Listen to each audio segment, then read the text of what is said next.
미국하고 싸워서 큰 코 다친 국가들이 꽤 있죠. 뭐 대부분의 국가들은 좋은 결과를 봤다고 하기는 어렵죠. 지금 뭐 미국 국방비가 단연코 1위고 2위랑의 격차도 참 크잖아요. 그리고 국방비 지출 2위부터 한 10위까지 더한 게 아마 미국 국방비 정도인 것 같고. 그러니까 미국 국방비가 세계 모든 국가의 국방비의 40% 정도라고 합니다. 그리고 기술이 문제인 것 같아요. 장악력이라든가 기술 발전도가 또 뛰어나가지고. 그리고 저는 아마도 전쟁을 하지 않았으면 좋겠고 않으리라 믿지만 전쟁이 발생했을 때 미국을 더 유리하게 만드는 조건들도 많이 있을 것 같아요. 특히 뭐 위성통신이라든가 지금 뭐 육지에서 맞붙어서 싸우기보다는 뭔가 공중에서 벌어지는 일들이 더 중요할 것 같은데 GPS 같은 것도 미국이 기술력이 훨씬 월등하고 사실 다른 국가의 정보를 차단할 능력도 많이 갖추고 있는 것 같아서 전쟁이 없기를 바랄 뿐입니다. 근데 미국이 이긴 경우가 별로 없지 않나요? 걸프전 이후에. 맞아요. 한국전 비겼죠. 비겼지만 미국의 목적은 38선 유지였기 때문에 성공한 전쟁으로 기록이 됩니다. 유일한 실패는 베트남전. 아프간전도 실패했잖아요.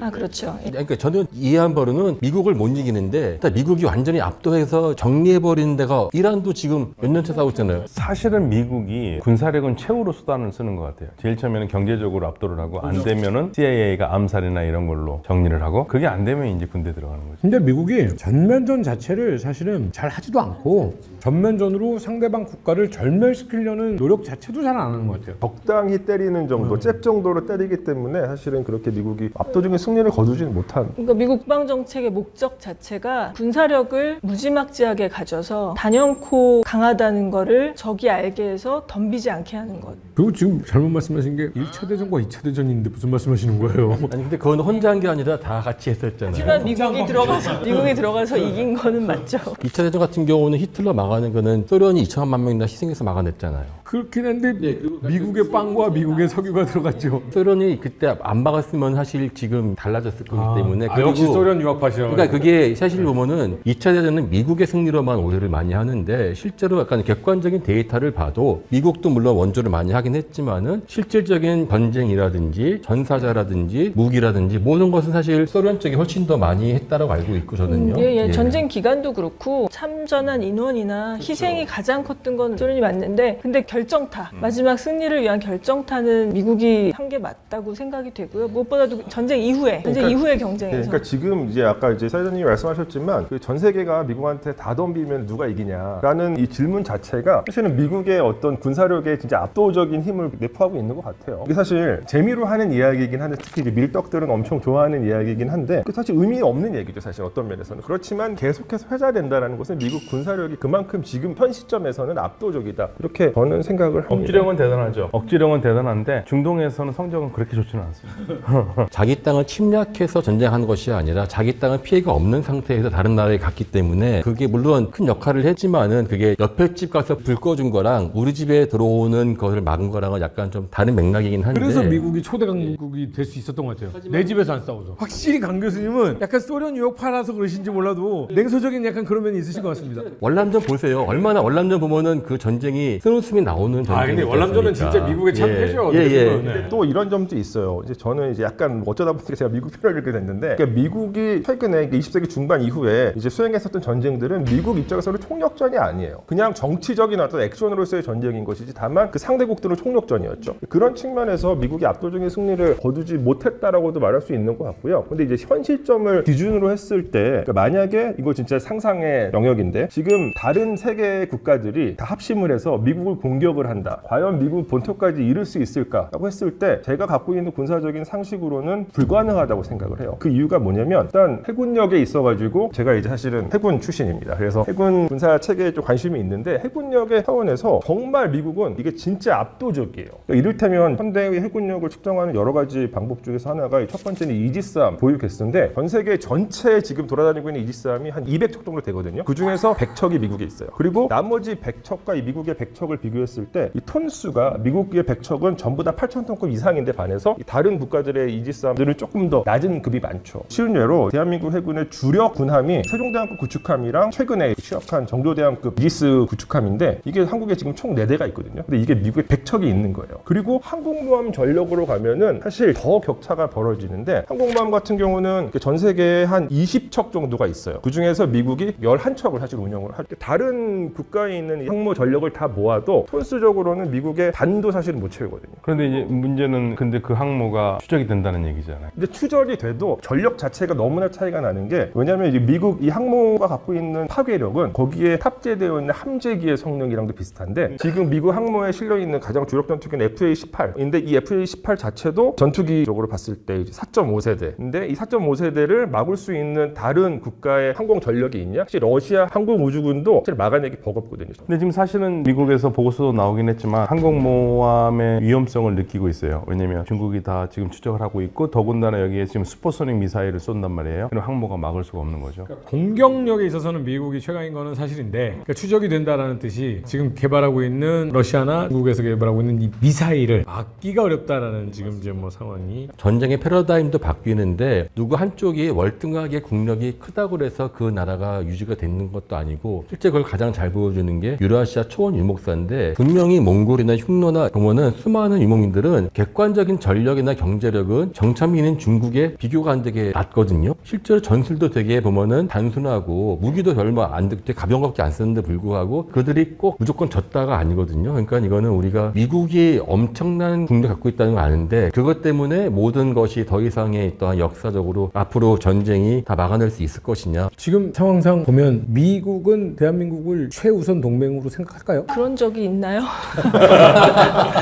아니, 저 70년 동맹이라고 그러는데 그런 말씀 하시면 안 되죠. 최우선 동맹은 아니지 않을까요? 일본이 더 가깝지 물론 않나요? 일본이 최우선 동맹일 텐데 일본이 단연코 파트너죠. 안 될까요? 미국이 제 말을 안 듣습니다. 이제 저희는 그러면 이제 앞으로 이 노선을 이제 줄타기 노선을 가야 되는데 어느 쪽이 됐던 대한민국은 그러면 우리는 미국의 최우선 동맹은 아니기 때문에 그러면 양쪽에 줄을 잘 놓고 이렇게 그런 게 좋겠죠. 가는 방향 역사적으로 그래 왔으니까요. 네. 근데 저는 걱정스러운 게 하나 있는데 미국이 주변 국가 말을 안 들어요. 예를 들면은 1991년에 제1차 거부전쟁 이라크 했었을 때 사우디아라비아가 미국이 뭐라고 그랬냐면 이번 기회에 사담 후세인을 제거해야 된다고 그랬었어요. 근데 미국이 주저하면서 사담 후세인을 제거를 하면은 이란이 이라크를 다 통제한다고 생각을 해서 이란 때문에 안 된다고 그랬는데 사우디아라비아는 그 상황을 더 잘 알잖아요. 지금 이란은 그런 능력 못 든다고 그랬었습니다. 근데 결국엔 미국이 사우디아라비아 말을 듣지 않고 사담 후세인 살렸죠. 2003년에 사담 후세인 잡으러 들어갔잖아요. 그때 사우디아라비아, 요르단 모든 국가에 다 말렸어요. 지금 만약에 사담 후세인을 제거하면 이라크는 이란판이 된다고 그랬었어요. 근데 미국은 말 안 듣고 했죠. 결론은 이라크가 이란판이 됐죠. 그래서 지금 얘기하는 게 미국이 주변 국가 말을 안 듣는 거예요. 동맹이라든지 친한 나라의 말을 듣고 같이 해야 되는데 미국은 자기 고집이 너무 세다 보니까 이런 일이 있을 수가 있으니까 우리도 준비를 해야 된다. 그럼 이때 말을 안 듣고 결과가 좀 안 좋을 때도 있었잖아요. 그럴 때는 보상을 좀 해줬나요? 아, 무슨 보상을 안 할까요? 해주는군요. 그게 강대국이죠. 그럼 주변 국가들은 괜찮아 형 이래야 되는 거잖아요. 그러니까 항상 강대국의 사이에서 대한민국이 이렇게 전 세계 10손가락 안에 들어갈랑 말랑 들어갔다 나왔다 할 정도로 경제 발전을 이룩하고 전 세계 K컬처를 알릴 수 있었던 것은 그 사이에서도 우리의 것을 잘 살리고 외교도 잘하고 우리의 힘을 잘 길러왔기 때문이 아닌가라는 생각이 듭니다. 그러니까 이게 참 한국은 정말 진짜 안타까운 게 이 군사력의 측면에서도 그 순위를 보면 한국이 작년에까지 6위였는데 올해 나온 걸 보면 5위로 올랐거든요. 군사력 등의 측면에서. 그 위에는 미국, 인도, 중국, 뭐 러시아밖에 없어요. 그렇게 강력한 어떤 힘을 갖고 있는 국가임에도 불구하고 여전히 주변을 신경을 많이 써낸다는 게 되게 지정학적으로 좀 불리한 위치가 아닌가. 2, 3, 4, 5위가 다 여기 있는데요, 뭘. 우린 길을 찾을 것입니다. 자, 오늘 이야기 어떠셨는지 모르겠습니다. 여러분들이 즐겁게 봐주신다면 앞으로도 많은 재밌는 이야기 준비해서 들려드리도록 하겠습니다. 오늘도 재밌는 이야기 수고 많으셨습니다. 감사합니다. 감사합니다.